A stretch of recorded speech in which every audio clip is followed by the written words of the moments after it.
అదేదో సింగరేణి పేరు tag line ఉంటే బాగుంటుంది కదా. సేవే మా గుణం, మా ఐక్యతే మాకు ఆభరణం అని ఒక ట్యాగ్ లైన్ పెట్టి దాదాపు ఇప్పటికి 500 మందికి ఉచితంగా కంటి ఆపరేషన్లు చేయించాం రేగుర్తి కంటి ఆసుపత్రి వారి సహాయంతో. నెలకు ఒక్క ముగ్గురు కన్నా చేస్తే సరిపోద్ది అని టార్గెట్ పెట్టుకున్నాం. బట్ నెలకు మినిమం మేము 10 తగ్గకుండా చేస్తున్నాం. భవిష్యత్తులో సింగరేణి యువత అనేది ఉద్యోగంతో పాటు సేవలో కూడా ఉంది అనేది నిలబెట్టాలన్నదే మా ఆకాంక్ష. ఓకే, మేము చేసే కార్యక్రమాలు ఫస్ట్ అనుకున్నారు అందరు ఈ పోరాణాలు ఏంది ఇవన్నీ చేసుడు ఏందని కూడా, కానీ మేము చేసే కార్యక్రమాలు చూసి ఇంకా చాలా పెద్దవాళ్ళు కూడా జాయిన్ అయ్యారు. నెలకు 100 ఆపదలో అండా అని చెప్పేసి ఒక నినాదం తీసుకొని రీసెంట్గా చేవెళ్ళ బస్సు యాక్సిడెంట్ అయ్యింది, మీ అందరికి తెలుసు కదా.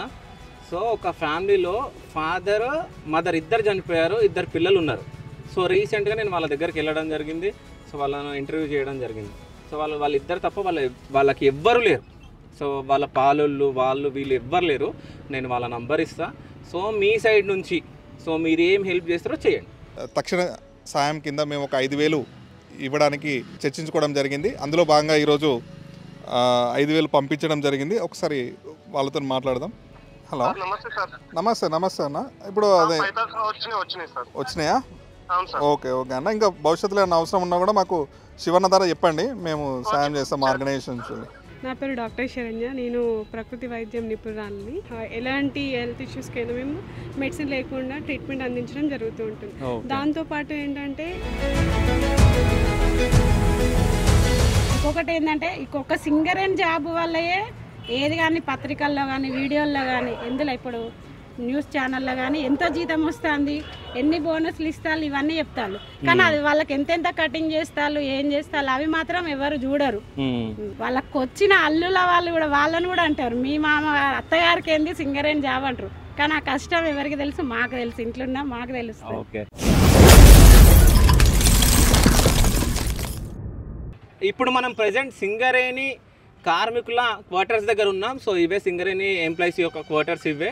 సో లైన్గా ఇక్కడ నుంచి అక్కడ వరకు ఉన్నాయి.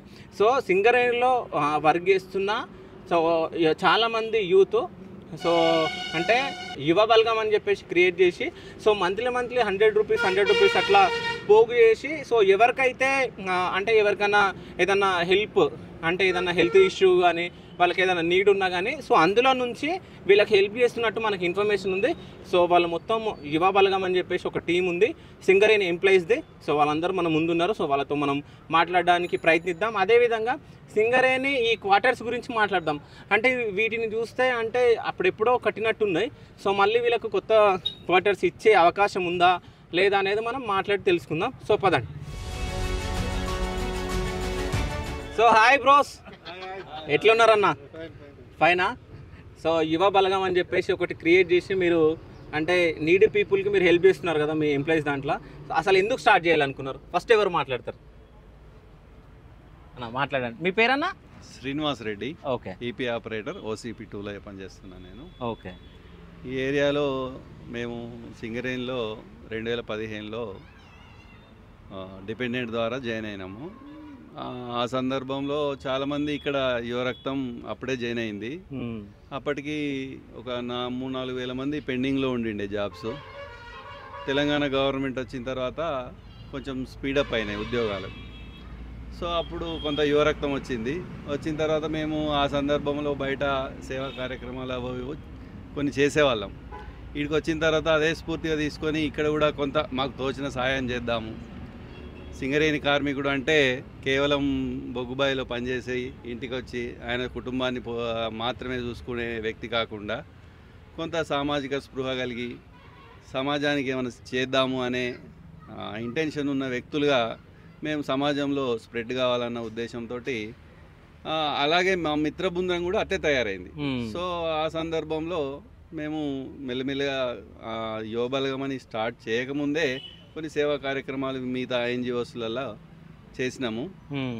అదేదో సింగరేణి పేరు ట్యాగ్ లైన్ ఉంటే బాగుంటుంది కదా అని సేవే మా గుణం, మాకు అది మా ఐక్యతే మాకు ఆభరణం అని ఒక ట్యాగ్ లైన్ పెట్టి మేము పూర్ పీపుల్కు ఏదైనా సాయం చేద్దాము, దాంట్లో ఆ కాన్సెప్ట్ చాలామందికి ఎట్లా నచ్చిందంటే ఏదైనా వివాహ వేడుకలు కానీ పుట్టినరోజు కానీ ఆ ఇంట్లో ఏదైనా తీపి గుర్తులు ఉన్నప్పుడు మేము కూడా మీ యువబలగం ద్వారా చేస్తే మీరు హానెస్ట్గా చేస్తుర్రు అని చాలామంది ట్రస్ట్ చేసిర్రు మా అందరినీ. సో అది మాకు బాగా స్ఫూర్తినిచ్చింది. దానివల్ల చాలామందిని మా యువబలగంలో సమీకరించుకోవడం జరిగింది. మాకు తెలియకుండానే చాలామంది అందులో ఆఫీసర్స్ ఉన్నారు, ఓకే, హెచ్ఓడీస్ ఉన్నారు, తర్వాత మిత్రులు ఉన్నారు, చిన్నోళ్ళు ఉన్నారు, పెద్దోళ్ళు ఉన్నారు, అందరూ వచ్చారు. చాలా బాగా అనిపించింది. అది చాలా స్ఫూర్తినిచ్చింది. ఓకే, ఆ కార్యక్రమాలు ముందుకు పోవడానికి చాలామంది మిత్రుల సహకారం, అది వెన్నంటూ ప్రోత్సహించేవారు కూడా చాలామంది ఉండేసరికి అది నిరాటంకంగా కొనసాగుతున్నాయి. ఇక ముందు కూడా 100% కొనసాగిస్తాం. ఈ స్ఫూర్తి చాలామందికి ఈ యువతకు ఉపయోగపడాలి. మేము యువతకి ఏదో ఒక సందేశం ఇవ్వాలి. భవిష్యత్తులో కొంత పెడదారి పడుతున్న యువత ఈ ప్రాంతంలో ఎక్కువగా కూడా కనిపిస్తుంది. దానివైపు కూడా ఏదైనా ఆలోచన చేసి ఆ పెడదారి పట్టకుండా కొంత సన్మార్గంలో నడిచే విధంగా మా ప్రవర్తన ఉండాలి అనేది మా భావన. ఓకే, అంటే అసలు అంటే ఫస్ట్ ఒక్కరితోటి స్టార్ట్ అయింది కదా ఇది. సో ఫస్ట్ ఎవరికి వచ్చింది ఈ ఐడియా చేద్దాము అని? ఒక్కరు అనేం కాదు, మిగతా ఎన్జిఓస్లల్లో చాలా సేవా కార్యక్రమాలు చేసే వ్యక్తులు మా సమూహంలో విడివిడిగా ఉన్నాం. ఓకే, సో మేము అందరం కలుసుకునే సందర్భంలో డ్యూటీలో అందరం ఆపరేటర్లమే కాబట్టి అది చేసే క్రమంలో అరే అన్న నువ్వు అది చేస్తావు, నువ్వు ఈ ఎన్జిఓ ద్వారా చేస్తావు, కొందరు లయన్స్ క్లబ్ ద్వారా చేస్తారు, ఇట్లా చేసేది. ఓకే, ఎవరు ఏ రకంగా చేసినా కూడా మనందరం ఒక ప్లాట్ఫామ్లో ఈ యువబలగం ద్వారా చేస్తే సింగరేణి అనే పేరుంటే చాలా బాగుంటుంది, కొంతమందికి స్ఫూర్తి ఉంటుంది. సింగరేణి అంటే ఒకప్పుడు ఒక వాతావరణం ఉండే, ఇప్పుడు అట్లా లేదు. హైలీ ఎడ్యుకేటెడ్ పిల్లలను బాగా చదివిస్తున్నారు, చెడు అలవాట్లకు చాలా మంది దూరంగా ఉన్నారు అనే భావన కొద్దిగా మార్పు వచ్చింది. మా జనరేషన్ తోటి ఇంకా మార్పు రావాలనేది మా భావన. ఓకే, ఇప్పటి వరకు ఎంతమందికి హెల్ప్ చేసి ఉంటారు మీరు? సుమారుగా ప్రత్యక్షంగా ఒక 60 నుంచి 70 మందికి నిత్యావసర సరుకులు ఇవ్వడం జరిగింది. ఓకే, ఇంకా 100 మందికి పరోక్షంగా సహాయ సహకారాలు అందించినాము. మాకు శరణ్య డాక్టర్ మా బృందంలో ఉన్నారు, వాళ్ళ ఆధ్వర్యంలో డయాబెటీస్ క్యాంప్స్, హెల్త్ శిబిరాలు, తర్వాత మాకు తోడుగా లయన్స్ క్లబ్ కూడా చాలా సహకారం ఉంది. ఓకే, వాళ్ళ ద్వారా కూడా సేవా కార్యక్రమాలు చేసినాము. ఓకే, దానికి సంబంధించిన మా మిత్ర బృందం కూడా మా సభ్యులనే ఉన్నారు. మీరు వాళ్ళ అభిప్రాయాలు కూడా తీసుకుంటే. అంటే మీరు లయన్స్ క్లబ్ అన్నా? అవును. ఓకే, అంటే ఇది ఎట్లా స్టార్ట్ అయింది? ఇది యాక్చువల్లీ మేము దీనికన్నా ముందు సింగరేణి యువబలగంలో నేను యాక్టివ్ మెంబర్ని. ఓకే, అప్పుడు ఉన్నప్పుడు మా వైఫ్ ఏమో మా డాక్టర్ శరణ్య, మా వైఫ్ న్యాచురోపతి డాక్టర్. ఇంతకు ముందుకు బ్రదర్ చెప్పినట్టు తనేమో లయన్స్ క్లబ్లో ఉంది. సో లయన్స్ క్లబ్ ద్వారా యాక్టివిటీస్ చేస్తూ ఉంది, మేము అందులో పార్టిసిపేట్ చేస్తూ ఉన్నాము. సో అప్పుడు మేము అందరం కూర్చున్నప్పుడు ఏంటంటే సింగరేణి పేరును కూడా ఇంకా మనం ముందుకు తీసుకెళ్ళాలి. ఎందుకంటే సింగరేణి అనే ఎంప్లాయీస్ అనగానే తాగుబోతులు వీళ్ళు వైన్ షాప్లలోనే ఉంటారని ఒక అపోహ అనేది క్రియేట్ అయింది. దాన్ని మనం తుడిచిపెట్టేయాలి, నేమ్ అనేది తీసేయాలనే ఐడియాతోని మేము అందరం కలిసి నిత్యావసర సరుకులు స్టార్ట్ చేసినాము. అందులో భాగంగా ఒక 2-3 సంవత్సరాల్లో ఒక 50-100 మందికి ఇచ్చినాము. మెడికల్ అసిస్టెన్స్ ఉన్న వాళ్ళకి అట్లా హెల్ప్ చేసినాము. డాక్టర్ శరణ్య గారి ఆధ్వర్యంలో డయాబెటీస్ క్యాంప్స్ పెట్టినాము. అంటే ఎంప్లాయీస్కి పెట్టలేదు, అందులో మాతో తోటి కాంట్రాక్ట్ వాళ్ళకి ఇట్లా పెట్టినాము.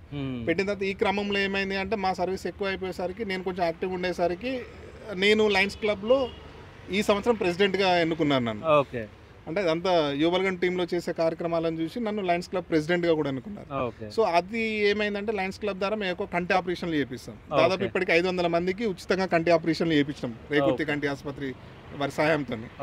అది కాకుండా లిమ్స్ పైన కూడా మేము ఫ్రీగా పెట్టిస్తాం.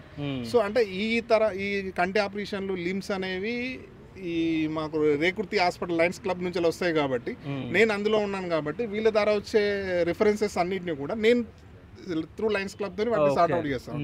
సో అట్లా ఇప్పటి వరకు మనం అరౌండ్ సో రెండిట్లో ఉండడం వల్ల ఏమైతుందంటే సో ఇక్కడ వాళ్ళకి కూడా ఇక్కడ నుంచి హెల్ప్ అంటే ఇప్పుడు కంటి ఆపరేషన్స్ అనేవి డైరెక్ట్ వెళ్తే ఒక 20,000 రూపీస్ మినిమం చార్జెస్ అవుతాయి ఆపరేషన్స్ కి. సో మనం ఇక్కడ ఓన్లీ 220 రూపీస్ తోని రేకుర్తి హాస్పిటల్ లో మేము చేపిస్తాం. ఓన్లీ 220. ఓకే, విత్ మన ట్రాన్స్పోర్ట్ మనదే, బెడ్ మనదే, హాస్పిటల్లో ఫుడ్ మనదే, వచ్చిన అటెండర్ కూడా ఫుడ్ మనదే, మళ్ళీ తీసుకొచ్చి ఊర్లో దింపడం కూడా మేమే. ఓకే, సో ఈ అదంతా మా డాక్టర్ శరణ్య గారు కోఆర్డినేట్ చేస్తారు. ఓకే, సో వాళ్ళ ద్వారా మేము ఇక్కడ ఎవరైతే మాకు ఆల్మోస్ట్ ఒక్కొక్కరి దగ్గర 5-6 ఆల్రెడీ లిస్ట్ ఉంటుంది మాకు. మేము ఒక కార్యక్రమం చేయగానే దానికి ఎవరైతే నీడెడ్ ఉంటారో వాళ్ళు మాకు ఇన్ఫర్మేషన్ ఇస్తూ ఉంటారు. సో వచ్చిన ఇన్పుట్లోకి వెళ్ళి మేము ఏది ఎవరికి ప్రియారిటీ ఇవ్వాలనేది మేము డిసైడ్ చేసుకుంటాం. సో అట్లా నేను నా దగ్గరకు వచ్చేసరికి ఏంటంటే ఈ మెడికల్ అసిస్టెంట్ సంబంధించిన అన్ని నేను చూసుకుంటా ఉంటాను. సో గ్రాసరీస్ అంతా ఒక్కరు చూసుకుంటా ఉంటాం. సో అలా ఒక్కొక్కరు ఇప్పుడు యూనియన్ సంబంధించిన వస్తే కుమార్ అన్న చూసుకుంటాడు. అంటే మాకు ఎంప్లాయీస్ సంబంధించిన సో అంటే ఒక్కొక్కరు ఒక్కొక్క పనిని పంచుకున్నారు. ఒక్కొక్క దాంట్లో ఒక్కొక్క దాంట్లో ఎక్స్పర్ట్ ఉన్నాం. ఇప్పుడు యూనియన్ సంబంధించిన ఉంటే అన్న చూసుకుంటాడు, వేరే యూనియన్ ఇంకో అన్న ఉంటే ఇంకో చూసుకుంటాడు. అంటే మేము ఏంటంటే అన్ని ఆర్గనైజేషన్ లో ఉన్నాం, అన్నిటికి కలిపి రాజకీయంగా కాకుండా మీ మోటో హెల్పింగ్ మానవత్వం, రాజకీయం కాకుండా మానవత్వంతో మా దగ్గరకు వచ్చిన ప్రతి ఒక్కరు వినంత వరకు మేము సహాయం చేయాలి. సింగరేణి ఉత్పత్తి, సేఫ్టీ, ఉద్యోగం ఎట్లా కాపాడుకుంటున్నామో సమాజంలో ఒక పేరును కూడా కాపాడాలన్న ఉద్దేశంతోనే ఇది స్టార్ట్ చేసినాము. ఈవెన్ మొన్న వర్షాకాలంలో కూడా మా సిఎండి బలరాం సార్ బర్త్డే సందర్భంగా 1000 విత్తన బంతులు తయారు చేసినాం. అంటే విత్తనాలను మట్టిలో బాల్స్ లాగా చేసి ఓసిటు గుట్ట మీద వేయడం జరిగింది. అందులో పండ్లై, చింత, వేప ఇట్లా డిఫరెంట్ సీడ్స్ తీసుకొచ్చి అవి ఇక్కడున్న మా పిల్లలతోనే చేపించి బలరాం సార్ బర్త్డే సందర్భంగా, ఆయన పర్యావరణ ప్రేమికుడు కాబట్టి ఆయన బర్త్డే సందర్భంగా మేము ఓసిటు గుట్ట మీద వేయడం జరిగింది. సో అట్లా డిఫరెంట్ కార్యక్రమాలన్నీ ఇట్లా చూసిరా. మళ్ళీ మొక్కలు వచ్చినాయి. మళ్ళీ అంటే మేము వర్షాకాలంలో వేయడం వల్ల మాకు కొంచెం సేఫ్ అయింది. సో అది ఏదో రోజుకు మేము 500 వేసినాం, కనీసం 5 బతికినా దాని మళ్ళీ ఫలాలు కింద పడడానికి మళ్ళీ వస్తాయి కాబట్టి ప్రాబ్లం లేదు. సో అట్లా ఒక్కొక్క రంగంలో పనిచేస్తూ ఉన్నాము. సో మా దగ్గరికి ఏ ఇష్యూ వచ్చినా మళ్ళీ మేము అందరం, ఇప్పుడు ఒక యూనియన్లో పని ఉన్నది అనుకోండి అన్నయ్య చెప్తాం, ఇంకో యూనియన్తో పని అన్నయ్య చెప్తాం, లేదు బయట ఇంకో పని అనుకోండి, అట్లా ఎవరికి వచ్చినా మా టీంలో ఏ ఇష్యూ మా దగ్గరకు వచ్చింది అంటే 100% మేము సాల్వ్ చేయడానికి ప్రయత్నం చేస్తాం. ఆ విధంగానే మా టీం కూడా సపోర్ట్ అట్నే ఉంటుంది. ఇప్పుడు రాజకీయాలు అనేది ఇక్కడ ఉండవు మా టీంలో. బయటికి వెళ్తే మేము ఎవరి రాజకీయం వాళ్ళదే ఉంటుంది, కానీ ఈ టీం దగ్గరకు వచ్చిన ఇష్యూ మీద మాత్రం రాజకీయం ఉండదు. అట్లా ఆ యూనిటీతోని గత 3 సంవత్సరాలుగా పనిచేస్తున్నాం. ఇది మేము స్టార్ట్ చేసినప్పుడు ఓన్లీ మేము అనుకునేది ఏంటంటే నెలకు 3 కన్నా చేస్తే సరిపోద్ది అని టార్గెట్ పెట్టుకున్నాం. బట్ నెలకు మినిమం మేము 10 తగ్గకుండా చేస్తున్నాం. సో అది మా మీద తోటి ఎంప్లాయీస్ ఉన్న నమ్మకం కావచ్చు, లేదా మేము చేస్తున్న కార్యక్రమాల్లో ప్రజల్లో ఉన్న నమ్మకం కావచ్చు, దాన్ని అట్లాగే నిలబెట్టుకుంటూ భవిష్యత్తులో సింగరేణి యువత అనేది ఉద్యోగంతో పాటు సేవలో కూడా ఉంది అనేది నిలబెట్టాలన్నదే మా ఆకాంక్ష. ఓకే అన్న. సో మీరేం చెప్తారన్న? అంటే నేను వాస్తవానికి ఏంటంటే దీని ముఖ్య ఉద్దేశం సేవ. నేను వీళ్ళతో పాటు నేను స్టార్టింగ్ నుంచి లేను, నేను మధ్యలో వచ్చాను. ఇట్లా వచ్చానంటే ఫస్ట్ వీళ్ళు నాకు అన్నకి ఇట్లా మనం సింగరేణి బలగం తరపున మనం పోతున్నాం, ఇట్లా చేస్తున్నాం అంటే నేను ఫోన్ చేసేది. నాకు వీలు కాక ఏంది ఇది అంతా అనుకునేది. కానీ రమ్మన్నప్పుడు నేను పోయి చూసినప్పుడు ఒక ముసలామెకు ఏంటంటే మనము కొంతవరకు ఆమెకు 1500 సమ్మాను, కిరాణా సమ్మాన్ ఆమె ఇస్తే ఏమవుతుంది అంటే ఆమె అంటే ముసలి వాళ్ళు అంటే ఇప్పుడు ఎవరు ఉండరు కదా, వాళ్ళ చూసుకోవడానికి ఎవరు లేకపోయేసరికి ఆమె ముఖంలో చూశాను. నాకు పెద్ద నేను పోలేదు స్టార్టింగ్, కానీ నేను పోయినాక వాళ్ళ ముఖంలో చూసి అరే ఇంత మంచిగా ఉన్నది అసలు అని చెప్పి నేను కూడా వీళ్ళు నాకు ఫోన్ చేసినప్పుడు అప్పుడు స్టార్టింగ్ లో చేసినప్పుడు నేను పోకపోయేది. తర్వాత మనకి ఎందుకని చెప్పేసి పట్టించుకోకపోదు. తర్వాత నేను చూసినాక అరే పోతే బాగుంటుందిలే, మనం పోయేదేమున్నది, మాట ఎంతో కొంత ఎన్నో బయట ఖర్చు పెడుతున్నాము, వాళ్ళకి ఇచ్చే ఎంతో కొంత కదా అని నేను ఫోన్ చేసిన వెంటనే. అప్పుడు స్టార్టింగ్ పోతే తర్వాత మళ్ళీ ఫోన్ చేస్తే వెంటనే ఎక్కడ అంటే వెళ్ళేవాడిని, నాకు వీలైనప్పుడు నాకు డ్యూటీ లేనప్పుడు కంపల్సరీ అటెండ్ అయ్యేటోడిని. అట్లా ఆ విధంగా నేను కూడా వాళ్ళతో పాటు పాల్గొంచుకుంటున్నాను ప్రతి కార్యక్రమంలో. అన్న మీ పేరు? నా పేరు Srinivas Reddy. G3 OC2 EP operator చేస్తాం. సేవా కార్యక్రమాలు అనేది మా ఒక ఉద్దేశంతో, ఏదైనా ఒక కార్యక్రమం చేయాలనే ఉద్దేశంతో మేము ఎవరికైనా ఇప్పుడు బర్త్డేస్ అప్పుడు కానీ ఇంకేదైనా కార్యక్రమాలప్పుడు కానీ ఎంతో కొంత మా వంతు కృషిగా వాళ్ళకు నెలకు సరిపడ సరుకులు ఇవ్వడం, ఇలాంటివి చేయడం చాలా సంతోషకరంగా ఉంది. ఓకే అన్న. మీ పేరన్నా? నా పేరు శ్రీకాంతరావు. ఓకే. సో మీరు ఎట్లా ఎంట్రీ ఇచ్చారు? మేము అందరం ఫస్ట్ ఒకటేసారి అపాయింట్మెంట్ అయినాం. అప్పంచాలు వివిధ దాంట్లో చేసుకుంటూ ఉంటా అంటే అందరూ అనుకోకుండా ఒకసారి చేద్దాం సింగరేణి పేరు మీద. మీరందరూ కలుస్తూ ఉంటారా? సిట్టింగ్ అవి అన్ని నడుస్తాయా? అన్నీ నడుస్తాయి. ఓకే. చిన్నప్పటి నుంచి అంతా ఒకటే దగ్గర. ఓకే. మేము వేరే యూనియన్లలో ఉన్నా కూడా ఈ సేవా కార్యక్రమాల చేతిలో అందరం ఒకటే మాట మీద ఉండి కరెక్ట్ చేసుకుంటుంటాం. మేము చేసే కార్యక్రమాలు ఫస్ట్ అనుకున్నారు అందరు ఈ పోరాణాలు ఏంది, ఇవన్నీ చేసుడు ఏందని కూడా కానీ మేము చేసే కార్యక్రమాలు చూసి ఇంకా చాలా పెద్దవాళ్ళు కూడా జాయిన్ అయ్యారు ఇందులో. వాళ్ళు మా మోటివేషన్ చూసి కూడా, వాళ్ళు ఇచ్చే మోటివేషన్ తోటి కూడా ఇంకా మేము ముందుకు వెళ్తాం. ఎప్పటికీ ఇట్లానే ఉండాలని కూడా తరపున కూడా చూడాలి. ఓకే అన్న, మీ పేరు? నా పేరు అర్జున్ రావు. ఓకే. వీళ్ళ కార్యక్రమాల్లో కూడా పాల్పంచుకుంటా అంతే. ఓకే అన్న, మీ పేరు?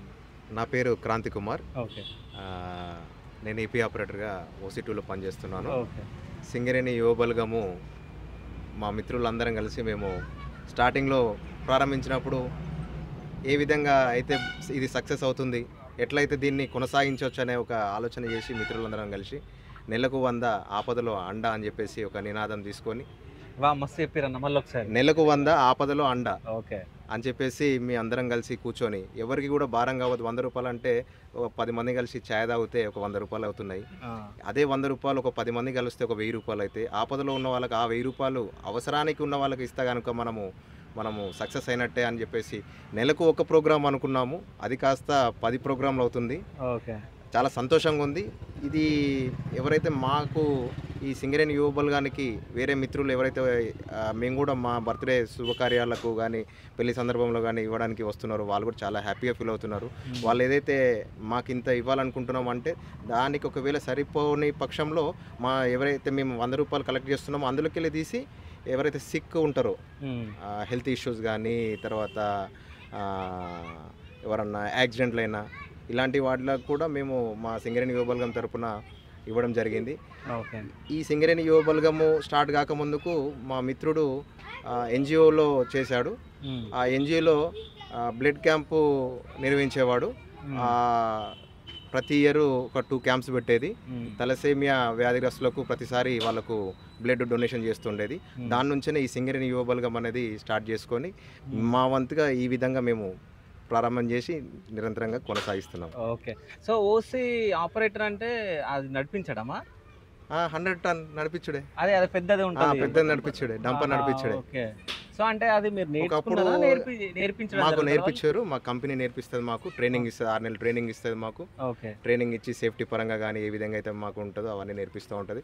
ఒకప్పుడు సింగరేణి అంటే తాగుబోతోళ్ళు, వీళ్ళు నౌకరీ చేస్తారు, మస్తు పైసలు వస్తాయి, తాగుతారు. ఎవరు అన్నారు, వేరేదంటారా నేను అడుగుతా. సో ఆయన మీ పేరు? అంబటి చిరంజీవి అండి. ఓకే. మీరు ఎట్లా? నేను కూడా ఈపీ ఆపరేటర్ పనిచేస్తున్నాను ఓసీటూలో.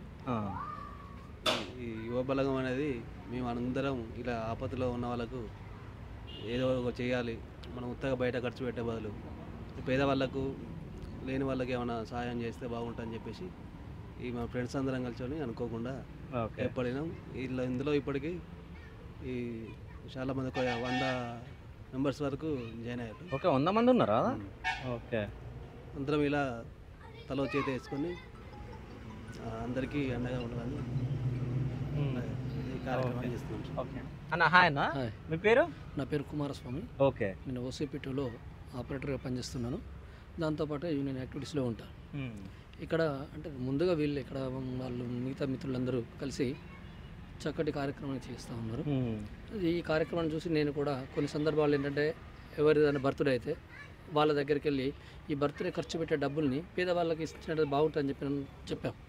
వాళ్ళు కూడా చాలామంది ఇంటరాక్ట్ అయిపోయి డబ్బులతో పాటుగా ఇంట్లో వస్తువులు, వారికి కావాల్సినటువంటి వస్తువులు, తర్వాత పిల్లలకు పెళ్ళిళ్ళు చేసేటువంటి కార్యక్రమంలో కూడా భాగస్వామ్యం అవ్వడం. ఈ ప్రధానంగా సింగరేణి సంస్థ ఉన్నది కాబట్టి మేమందరం ఇక్కడ ఒకవైపు రక్షణతో ఉత్పత్తితో పాటుగా మా సిఎన్ఎండి చైర్మన్ గారు గౌరవ బలరాం సార్ అనేది ఒక మంచి స్ఫూర్తిదాత. ఎక్కడ ఎవరికి ఏ ఆపత్తి వచ్చినా కూడా ఆయన సహకారం ఉంటుంది. ఆయన కూడా మాకు ఒకటి చెప్తా ఉండే, నాకు ఎవరు కూడా బర్త్డే గిఫ్టులు నాకు ఇవ్వడం కాదు, స్కూల్ పిల్లలకి కానీ పెన్నులు కానీ బుక్కులు కానీ మీరు కొనివ్వండి, నా బర్త్డేలు కూడా మీరు ఎక్కడ కూడా నా బర్త్డేలు చేయొద్దు అని చెప్పేసి వారు కూడా చెప్పినటువంటి సందర్భం ఉంది.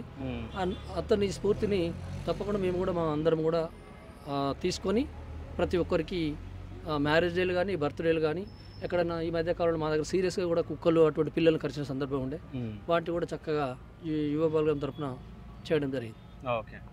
యువ బలగం స్టార్ట్ చేసినప్పటి నుండి నెలకు 100 ఆపదలో అండ అనే కాన్సెప్టు ఇప్పటి వరకు నమ్మకం మీదనే నడిచింది కానీ మా ఆపదలో అండ నెలకు 100 జమ చేసిన డబ్బులు ఇప్పటి వరకు మేము యూజ్ చేయాల్సిన అవసరం రాలేదు. ఓకే. అది మా యువబలగం మీద ఉన్న నమ్మకం అని మేము అనుకుంటున్నాం. ఎన్ని పైసలు ఉన్నాయి ఇప్పుడు? 50,000. 50,000. సో నాకేమైనా హెల్ప్ చేస్తారా మరి? నెక్స్ట్ చెప్పబోయేది అదే. మీరు ఆ డబ్బులు యూజ్ అయ్యే విధంగా ఏదైనా వినూత్న కార్యక్రమం లేదా సేవా కార్యక్రమం, పేద ప్రజలకు అవసరమయ్యే కార్యక్రమం, ఎక్కువ రోజులు చిరస్థాయిగా అది ఒక వస్తువు రూపకంగా కానీ ఏదైనా సేవా కార్యక్రమం రూపంగా కానీ మనం అది ఉపయోగపడుతుంది అనే కాన్సెప్ట్ మీరు తీసుకురాగలిగితే, మాకు అందరినీ నచ్చజెప్పగలిగితే 100% మీకు కూడా మీ శివ స్టూడియో వారికి కూడా ఏదో రకమైన సేవా కార్యక్రమం ద్వారా మీకు యూజ్ అయ్యే విధంగా లేదా మీకు అవసరం అయ్యే విధంగా లేదా మీరు చెప్పిన వారికి సేవ చేసే విధంగా తప్పనిసరిగా ఈ యువబలగం సహకరిస్తుందని మీకు తప్పనిసరిగా తెలియజేస్తాను. Okay, done. Thank you so much అన్న. సో అన్న వాళ్ళు చెప్పారు కాబట్టి నేను ఒక చిన్న కోరిక కోరబోతున్నా. సో ఏంటంటే, సో రీసెంట్గా చేవెళ్ళ బస్సు యాక్సిడెంట్ అయ్యింది, మీ అందరికి తెలుసు కదా. సో ఒక ఫ్యామిలీలో ఫాదర్ మదర్ ఇద్దరు చనిపోయారు, 2 పిల్లలు ఉన్నారు. సో రీసెంట్గా నేను వాళ్ళ దగ్గరికి వెళ్ళడం జరిగింది. సో వాళ్ళను ఇంటర్వ్యూ చేయడం జరిగింది. సో వాళ్ళిద్దరు తప్ప వాళ్ళకి ఎవ్వరు లేరు. సో వాళ్ళ పాలోళ్ళు వీళ్ళు ఎవ్వరు లేరు. నేను వాళ్ళ నంబర్ ఇస్తా. సో మీ సైడ్ నుంచి సో మీరు ఏం హెల్ప్ చేస్తారో చేయండి. ఓకేనా? Done. Thank you so much అన్న. సో ఫైనల్గా నేను ఒక క్వశ్చన్ అడగాలనుకుంటున్నా. సో అంటే ఇంతకుముందు మీరు అన్నారు తాగుబోతులు అది అని. సో అదే అన్నారు, సింగరేణి ఎంప్లాయీస్ లక్షలు సంపాదిస్తారు, కట్నాలు కోట్లు తెచ్చుకుంటారు అని అంటారు. కానీ మీరు ఈ క్వార్టర్స్ చూస్తూ ఉంటే సో పాతగా ఉన్నాయి కదా. సో ఎందుకు ఉంటున్నారు ఇళ్ళల్లా? ఏదో నటిస్తున్నారా? నేను ఇక్కడ ఉండబట్టి 37 సంవత్సరాలు అవుతుంది. ఓకే. నేను నా వయసు కూడా 37 సంవత్సరాలు. ఓకే. మా నాన్న ఇక్కడే ఓసిటీలో చేసేవాడు. మా నాన్న జరిగిపోయిన తర్వాత మా నాన్న డిపెండెంట్ జాబు నేను చేస్తున్నాను. ఇక మాకు ఇక్కడ ఏంటంటే ఇది ఒక ఫీలింగ్ అన్నట్టు సింగరేణి. ఓకే. మా తాత చేసిండు, మా నాన్న చేసిండు, తర్వాత నేను కూడా దీంట్లో అంటే అనుకోని పరిస్థితులలో జరిగింది కాబట్టి నేను చేశాను. మా నాన్న నన్ను మంచి చదివించాడు. బయటకి పోయే అవకాశం వచ్చినప్పటికి కూడా నాకు ఇక్కడ అవకాశం ఉంది, గవర్నమెంట్ జాబ్ కదా, ఎందుకు దీన్ని కొనసాగించొద్దు అని చెప్పేసి నేను మళ్ళీ కంటిన్యూ చేస్తున్నాను. ఓకే. సో బిల్డింగ్ ఏడుంది, ఇల్లు కట్టుకోరు కదా హైదరాబాద్లో ఉంది. సో అందరికీ హైదరాబాద్లో ఇల్లు ఉంటాయి. మీకు నానానికి ఒకవైపు లాగా శాటిలైట్ ఛానల్స్ ఏవైతే గోబల్స్ ప్రచారం చేస్తున్నాయో లక్షల జీతాలని మా పే స్లిప్ చూపిస్తాము, ఎంత ఐటీ కట్ అవుతుంది, మా చేతికి ఎంత వస్తుంది. నేను నిజం చెప్తున్నా, అవన్నీ తెలుసుకున్న తర్వాత సో అంటే సింగరేణి కార్మికుల కష్టాలు ఏంది, అసలు వీళ్ళు ఎట్లా పని చేస్తారో సో నేను లోపలికి దిగి మొత్తం నేను చూపించిన. సో అది మొత్తం వస్తుంది వీడియో, మీరు చూసినాక మీరే హ్యాపీగా ఫీల్ అవుతారు. ఓకేనా? సో ఫైనల్గా మీరు ఏమైనా చెప్పాలనుకుంటున్నారా? ఇంకొక కోణంలో మీరు ఒక మంచి సబ్జెక్టు మీకు చెప్తాను. ఆ కోణంలో మీరు ఈ సింగరేణి కార్మికుల కష్టాలను ఎత్తు చూపితే కొంత డిపెండెంట్లు మానసికంగా సంతృప్తి చెందుతారు. పేరుకే జాబ్, ఆయన జాబ్కి ఎక్కాలంటే తల్లిదండ్రుల నుంచి 2 సంతానం ఉంటే ఒకరు జాబ్ తీసుకుంటే ఇంకొకరికి ఆ ఉన్న ఆస్తిలో కొంత వాటా ఇవ్వాలి, కొంత డబ్బులు ఇవ్వాలి. తీసుకుంటే పెళ్లి చేసుకుంటే ఇంత ప్రాపర్టీ ఆడో ప్లాట్ ఉన్నదని చూపిస్తారు కానీ 5 రూపాయలు చేతికి ఇవ్వరు. జాబ్ చేసిన తర్వాత వాడికి వచ్చే 30,000కు ఇక నరకం. ఇవన్నీ కష్టాలు ఉన్నాయి, చాలా కష్టాలు ఉన్నాయి. ఆ కోణంలో ఇది మాత్రం ఏం చేయలేదు, ఫ్యామిలీ మ్యాటర్ అది. ఫ్యామిలీ కోసం కాదు, కష్టాలు చాలా కష్టాలు ఉన్నాయి.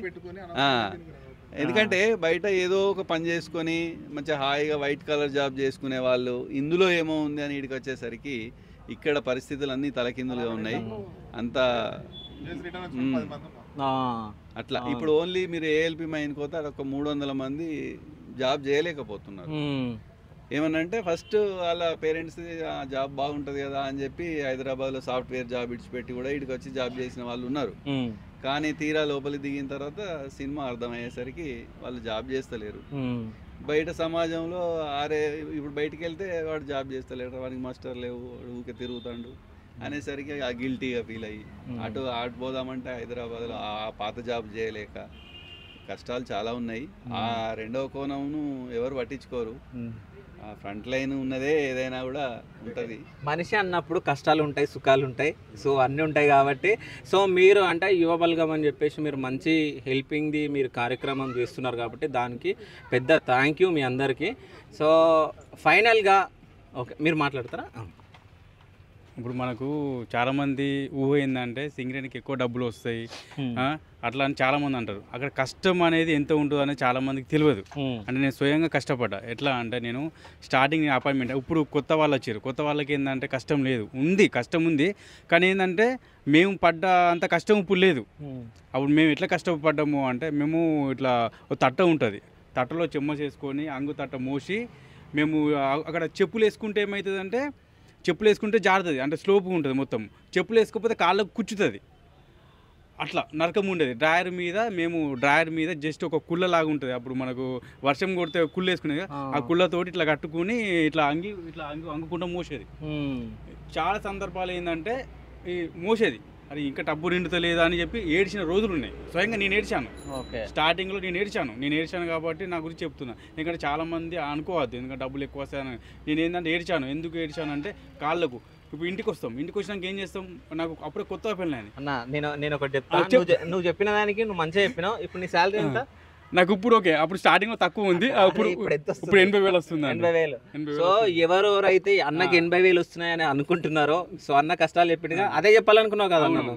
అంతే కదా. ఏంటంటే మనకి ఇంటికి వచ్చినాక మన మిసెస్ చూస్తుంది కొత్త పిల్లలకి ఏమైంది, ఆమె కాళ్ళకు రాయడానికి సరిపోయింది నాకు ఏది ఆయింట్మెంట్ అన్ని పొక్కులు వచ్చాయి.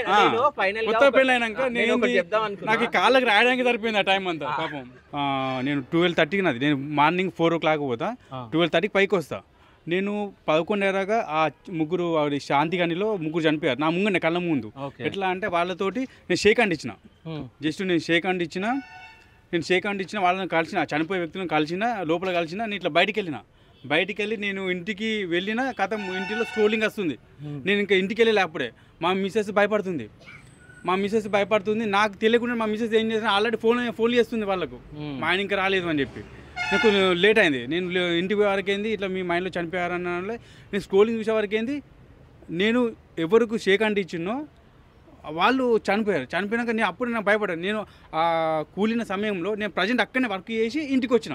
ఓకే, జస్ట్ ఏంటంటే నాకు వాళ్ళకు ఒక గంట, నేను గంట లోపల ఇంటికి వచ్చేసిన. అంటే సింగరేణి బ్రతుకులు ఎప్పుడు ఎలా ఉంటాయో ఎవరికి తెలియదు, ఏ టైంలో ఎలా ఉంటాయో తెలియదు. అంటే యాక్సిడెంట్ ఏ విధంగానే రావచ్చు అది అనేది ఏంటంటే అది కొద్దిగా చెప్పదలుచుకుంది. అన్న మేడంని పిలవండి. మేడం వేరే లైన్ మాది. వేరే లైనా మీరు? అన్న మీరు ఏదో మాట్లాడుతున్నారు. అది ఇంతకుముందు మావాడు చెప్పినట్టు సింగరేణి బాధలు అనేది చాలా ఎక్కువ ఉన్నాయి. అంటే నేను మొన్ననే వచ్చినా కానీ మా నాన్న కానీ మా మామయ్య కూడా ఇక్కడనే రిటైర్మెంట్, తన జాబ్ నేను చేస్తున్నా. సో వీళ్ళందరి కష్టాలు చూసినప్పుడు నేను ఒక సాంగ్ కూడా వేయడం జరిగింది. సింగరేణి కార్మికుల జీవితాలు ఎట్లా ఉంటాయి, వాళ్ళ పని ఎట్లా ఉంటుంది, వాళ్ళ మానసిక ఒత్తిడి ఎలా ఉండదు అనే దాని మీద ఒక 6 నెలలు కూర్చొని ఒక ₹1,00,000 ఖర్చు పెట్టి దాన్ని చూపెట్టాలనే కాన్సెప్ట్తోనే చేయడం జరిగింది. దాని తర్వాత ఇప్పుడు ఏంటంటే అందరూ ఇప్పుడు దసరాకు వచ్చే బోనస్ అంటే ఇప్పుడు మనం మామూలుగా సింపుల్గా చెప్పాలంటే తెల్ల పేపర్ మీద దసరా రోజు తెల్ల పేపర్ మీద కనబడే నల్లటి అక్షరాలు కాదు, నల్లటి చీకట్లోనే తెల్లారిపోయే జీవితాలు మాయి. కానీ ఇది చాలా తక్కువ మందికి అర్థమవుతుంది అన్న. ఎందుకంటే మేము ఇప్పుడు ఆ దసరా రోజు పేపరు చదివి వీళ్ళు సంతోషపడతారు, వెంటనే తెల్లారు 2-3 రోజులకి ఒక యాక్సిడెంట్ జరుగుతుంది, అందులో 2-3 చనిపోయి ఉంటారు. మాకు ఈ 1,00,000 ఇవన్నీ ఇప్పుడు కనబడుతుంది. బోనస్ల గురించి మాట్లాడుతున్నా, బోనస్లో ఇవన్నీ కనబడతాయి, కానీ తెల్లారి యాక్సిడెంట్ అయితే మాత్రం కనీసం అది కనబడదు అన్న మీడియా. అంటే కొంతమందికి ఇలా ఏదో అల్లరి ఆ మాటలు అనేసడం కాదు. సింగరేణి కార్మికులు వాస్తవంగా కట్టింగ్స్ అన్ని పోగా 5 నెలల జీతం కట్టింగ్స్కే పోతుంది. అంటే ఓవరాల్ క్యాలిక్యులేట్ చేసుకుంటే 5 నెలల జీతం కట్టింగ్లోనే ఉంటుంది. అంటే వాళ్ళకి వచ్చే జీతం 8 నుంచి 9 నెలల జీతమే, 8 నెలల జీతమే వస్తుంది ఓవరాల్ క్యాలిక్యులేట్ చేసుకుంటే కట్టింగ్స్ అన్ని పోగా. ఇక ఆ ఒక్కదానికి వచ్చిన దానికి ఏదో వచ్చేసిరు, లేనిదేదో ఇచ్చేసిన అన్నట్టు ఉండదు. ఇది మా కష్టపడ్డ సొమ్మే, మాకు వచ్చేదే. మళ్ళీ అందులో కొన్ని మేము కట్టేటివి ఉంటాయి. మాకు నెల ఇప్పుడు దసరాకి ఇచ్చే 25,000 మళ్ళీ మేము కట్టేటివి, నెలకు 2,500 కడతారు. కానీ మాకు ఇచ్చేది చెప్తారు తప్ప మేము కట్టేది చెప్పారు. సో అంటే సరే ఇస్తుంది కంపెనీ, కార్మికుడు కష్టపడుతున్న లాభాలు వస్తాయి ఇస్తున్నారు, కానీ దాని వెనుకున్న కష్టం కూడా కనబడాలి. దానికి యాక్సిడెంట్ జరిగినప్పుడు కార్మికుడు పడే బాధ, దాని కన్నీళ్ళ వెనుకున్న బాధ కూడా కనబడాలనేది మా కోరిక. మీరు దాన్ని బేస్ చేసుకొని ఈరోజు అండర్ గ్రౌండ్లో ఎంతో శ్రమపడి దిగి మీరు వాళ్ళ బతుకులు చూసిర్రు. కాబట్టి మీరు అన్ని బేరేజ్ వేసుకొని దయచేసి మీరన్నా ఇక్కడ నుంచెల్లైనా ఈ తెల్ల పేపర్ కనబడే నల్లటి అక్షరాలు కాదు, నల్లటి చీకట్లోనే తెల్లారిపోయే జీవితాలు అనే విషయం మీ నుంచి ఈ కాంచెలు అట్లా వెళ్ళిపోవాలనేది కోరుకుంటున్నాను. సో మన వీడియో చూస్తే ప్రతి ఒక్కరికి అర్థమైపోతుంది సింగరేణి కార్మికుల కష్టాలు. సో ఇప్పటి వరకు సార్ వాళ్ళు మాట్లాడారు. సో అంటే మేడమ్స్ వచ్చారు ఇప్పుడు. సో అందరి మేడమ్స్ రాలే, కొంతమంది ఇక్కడైతే ఈ లైన్లో ఎవరు ఆ మేడమ్స్ మాత్రమే వచ్చారు. సో హాయ్ మేడం, మీ పేరు? డాక్టర్ శరణ్య. ఇంతకు ముందుకు చెప్పింది మీరేనా? అంటే మీ త్రూ కొన్ని సేవ అంటే హాస్పిటల్కి సంబంధించిన హెల్త్ ఇష్యూస్ మెడికల్ ఏదో చేస్తారని చెప్పేసి. సో ఏంది అసలు మీరు ఏం చేస్తారు? నా పేరు డాక్టర్ శరణ్య, నేను ప్రకృతి వైద్యం నిపుణురాలని. అండ్ ఇక్కడ ఉన్న మన సింగరేణి కార్మికులకు చాలా రకమైన ఇబ్బందులు ఉంటూ ఉంటాయి.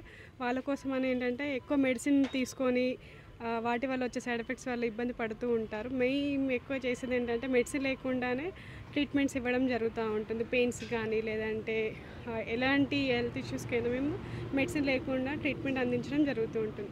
దాంతోపాటు ఏంటంటే ఇప్పుడు మా వాళ్ళు సింగరేణిలో చేసే కష్టంతో పాటు కార్మికులకు కొన్ని సేవలు కూడా అందించాలని చెప్పేసి మేము వాళ్ళతో కలిసి లయన్స్ క్లబ్ అండ్ యువ బల్గం ద్వారా కొన్ని సేవా కార్యక్రమాలు కూడా చేయడం జరుగుతుంది. అండ్ దాంట్లో నేను కూడా పార్టిసిపేట్ అవ్వడం నాకు కూడా హ్యాపీగా ఉంటుంది. ఓకే, అయితే సింగరేణి ఎంప్లాయీస్ అంటేనే అంటే పొద్దున పోతారు, మళ్ళీ ఈవినింగ్ వరకు ఇంటికి వస్తారో రారో అనేది అంటే మీకు ఉంటుంది మైండ్లో. సో అట్లా మీరు అనుకుంటారా? అంటే అట్లాంటి సిచ్యువేషన్స్ వేరే వాళ్ళకి జరిగినప్పుడు మీ ఫీలింగ్ ఏంది? ఇప్పుడు అక్కడ మైండ్లో ఏమైనా యాక్సిడెంట్ జరిగినప్పుడు మాకు అనిపిస్తుంది. మా వాళ్ళు కూడా వెళ్ళిళ్ళు అట్లా జరిగిన తర్వాత ఒక వారం ఒక నెల వరకు కూడా మాకు కూడా భయం ఉంటుంది. అట్లా జరిగింది వాళ్ళు అట్లా ఎవరమైనా ఏమనుకుంటాం, డ్యూటీకి వెళ్ళి ఇంటికి వస్తారు అనుకుంటాం. కాకపోతే బయట జాబు సింగరేణి జాబులు కాకుండా వేరే వాళ్ళు ఉంటారు. సింగరేణి జాబ్ వాళ్ళకేంటి లక్షల జీతం వస్తుంది, ఫ్రీ క్వార్టర్స్ కరెంటు ఏముండదు అని వాళ్ళు అనుకుంటారు. కానీ వాళ్ళు పడే కష్టం బయట వాళ్ళకి ఎవరికి తెలియదు. ఇన్ని లక్షలు వస్తాయి అంటారు, కాకపోతే వాళ్ళ కష్టం వెనకాల ఎంత ఉంటుంది. వాళ్ళు డ్యూటీకి వెళ్ళి ఇంటికి వచ్చేదాకా కూడా ఒక గంట అరగంట లేట్ అయినా కూడా మాకు భయం అయితేనే ఉంటుంది. ఇప్పుడు వెళ్ళిన వాళ్ళు ఒక తల్లి గర్భంలోకి వెళ్ళి బయటికి రావాలి అన్నట్టే అనిపిస్తుంది. ఎట్లయినా భయం అనిపిస్తూనే ఉంటుంది. కాకపోతే వాళ్ళకి తెలియదు. కేవలం నేను ఇప్పటి వరకు మా వారు చేయబట్టి ఒక 23 సంవత్సరాలు అవుతుంది. ఇంతకుముందు మా వారు తట్ట మెడ మీద మోసేవారు, ఇప్పుడు ఓసీలో చేస్తున్నారు. అంటే ఒకప్పుడు ఇంత ఫెసిలిటీ లేదు సింగరేణి దాంట్లో. చాలా మంది చేయకుండా డ్యూటీ వదిలేసి వెళ్ళిపోయిన వాళ్ళు కూడా ఉన్నారు. కాకపోతే భార్య పిల్లల్ని కుటుంబం సాదుకోవాలని కష్టపడి కొద్ది మందే ఉంటారు. ఆ లోపలికి వెళ్తే కష్టమే ఉంటుంది. ఏముంటుంది లే సింగరేణి జాబ్ వాళ్ళకేంది అనుకుంటారు, కానీ అది కష్టం చేసే వాళ్ళకి తెలుస్తుంది. మీకేంది చాలా మంది అంటుంటా ఉంటారు, మీకేంది లక్షల జీతం వస్తుంది అట్లా అంటా ఉంటారు, కానీ అది చేసే వాళ్ళకే తెలుస్తుంది. అయితే ఇంకొకటి ఏంటంటే ఇంకొక సింగరేణి జాబ్ వల్లయే ఏది కానీ పత్రికల్లో కానీ వీడియోల్లో కానీ ఎందులో ఇప్పుడు న్యూస్ ఛానల్లో కానీ ఎంతో జీతం వస్తుంది, ఎన్ని బోనస్లు ఇస్తారు ఇవన్నీ చెప్తారు. కానీ అది వాళ్ళకి ఎంతెంత కటింగ్ చేస్తారు ఏం చేస్తారు అవి మాత్రం ఎవరు చూడరు. ఇప్పుడు సింగరేణి దాంట్లో ఉంటారు ఒక 4 అమ్మాయిలు ఉంటారు, వాళ్ళకి వచ్చిన అల్లుల వాళ్ళు కూడా వాళ్ళని కూడా అంటారు మీ మామ అత్తగారికి ఏంది సింగరేణి జాబ్ అంటారు. కానీ ఆ కష్టం ఎవరికి తెలుసు? మాకు తెలుసు, ఇంట్లో ఉన్నా మాకు తెలుస్తుంది. ఓకే, సో మీరు ఎప్పుడన్నా అట్లా ఫీల్ అయ్యారా? అంటే పొద్దున్న వెళ్ళి మళ్ళీ ఈవినింగ్ వస్తారు కదా, అసలు వస్తారా మా వారు అన్నట్టు ఎప్పుడైనా అనుకున్నారా? మేము చాలాసార్లు ఫీల్ అయినాను. అంటే మా వారు ఒక్కరే కాదు, మా తాతయ్య సింగరేణి ఎంప్లాయీ, మా ఫాదర్ సింగరేణి ఎంప్లాయీ, మా ఫాదర్ ద్వారా మా హస్బెండ్ కూడా సింగరేణి ఎంప్లాయీ. అంటే మేము ఈ ఒక్క జనరేషన్ కాదు, ఒక 3 జనరేషన్ నుండి ఇది ఫేస్ చేస్తున్నాం. అంటే ఒకప్పుడు సింగరేణి సిచ్యువేషన్ వేరే ఉండే, ఇప్పుడు సిచ్యువేషన్ వేరే ఉంది. అంటే మోడర్నైజ్ అవుతూ వస్తుంది, బట్ అప్పుడున్న కష్టం వేరు. అప్పుడు అసలు ఫోన్స్ లేవు, కనీసం వాళ్ళతో మేము కాంటాక్ట్ అవ్వాలని అంటే ఇంట్లో ఏమైనా సిచ్యువేషన్ జరిగినా లేదంటే అక్కడ ఏమైనా జరిగినా ఫోన్స్ అనేటివి ఉండవు. మాకు భయం ఉండేది, ఎందుకంటే వాళ్ళు వెళ్ళి అక్కడ ఏమైనా అయినా మాకు ఇన్ఫర్మేషన్ తొందర వచ్చేది కాదు, లేదంటే ఇక్కడ మాకేమన్నా అయినా వాళ్ళకి ఇన్ఫర్మేషన్ వెళ్ళేది కాదు. ఆ భయం చాలా ఉండేది.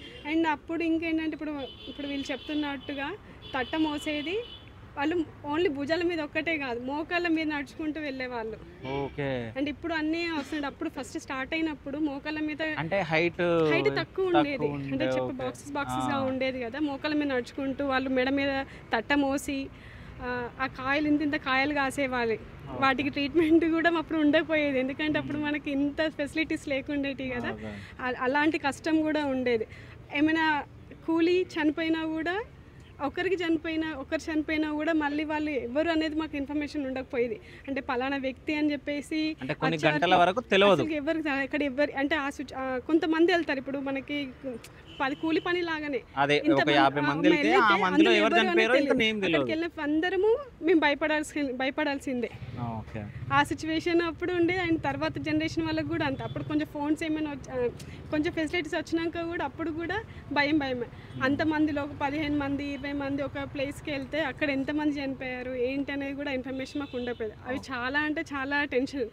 ఒక్క ఫ్యామిలీకి కాదు, అక్కడ ఉన్న ఒక 100 ఫ్యామిలీ టెన్షన్కి గురయ్యే వాళ్ళం అన్నమాట. అయితే ఇప్పుడు మీ తాతగారు ఎంప్లాయ్, మీ నాన్నగారు ఎంప్లాయ్. సో మీ నాన్నగారిది అంటే అల్లునికి మీ వారికి ఎందుకు ఇప్పించారు అంటే మీరెందుకు తీసుకోలేదు? అంటే ఇప్పుడు వచ్చాయి ఒక 5 years నుండి ఉన్నాయి.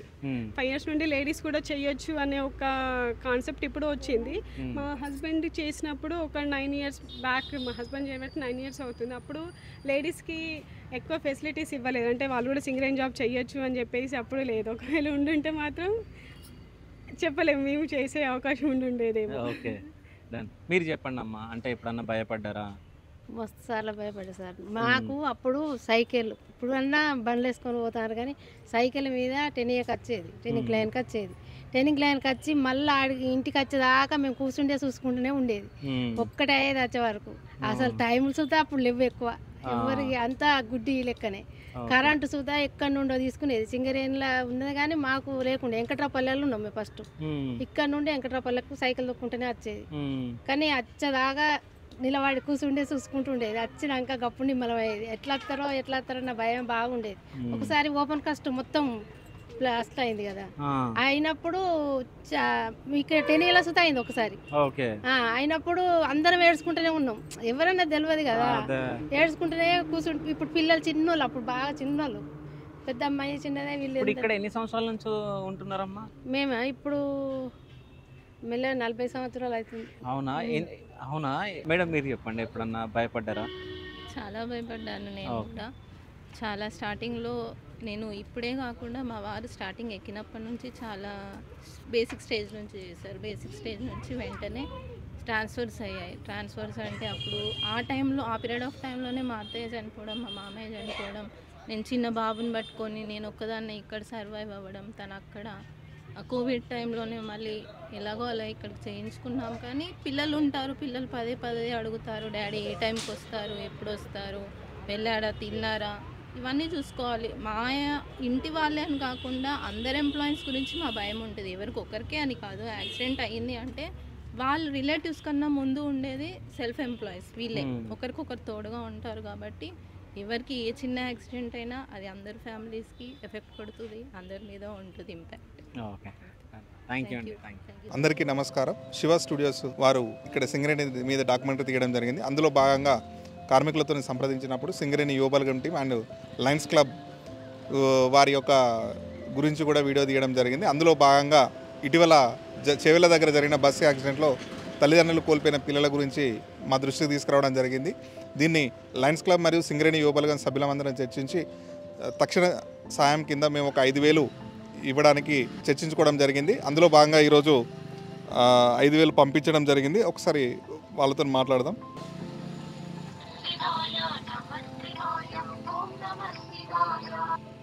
హలో, నమస్తే అన్న. ఇప్పుడు అదే వచ్చినాయా?